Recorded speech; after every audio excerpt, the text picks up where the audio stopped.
তো যুবক, তুমি তো সেজদায় যাইতে চাও না।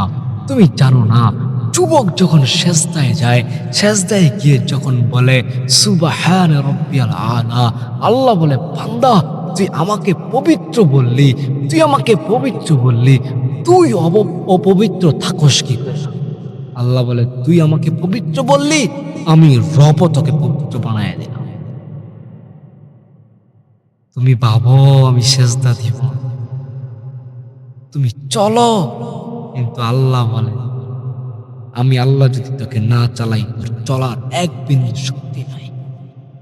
তোর পাও সামনে ফলাবি, না না না, কখনোই ফলাইতে পারবি না।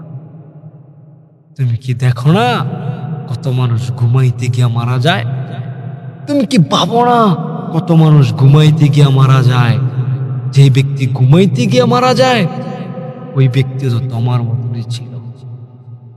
কোথায় গেল? কখন মারা যাবা কেউ জানে না।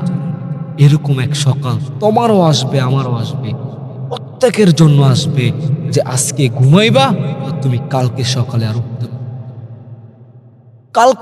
আর উঠতে পারবা না। এমন এক সকাল তোমার আসবে, আমারও আসবে একদিন। ওই দিনটার জন্য, ওই দিন কবরে আমাকে রাখবে, ওই দিনটার জন্য আল্লাহকে ভালোবাসা, রাসূলের আদর্শকে গ্রহণ করার জন্যই আজকের মাহফিল। ওই কারণে আজকের মাহফিল, না হয় এই মাহফিল কখনোই আজকে এই জায়গায় হইতো না।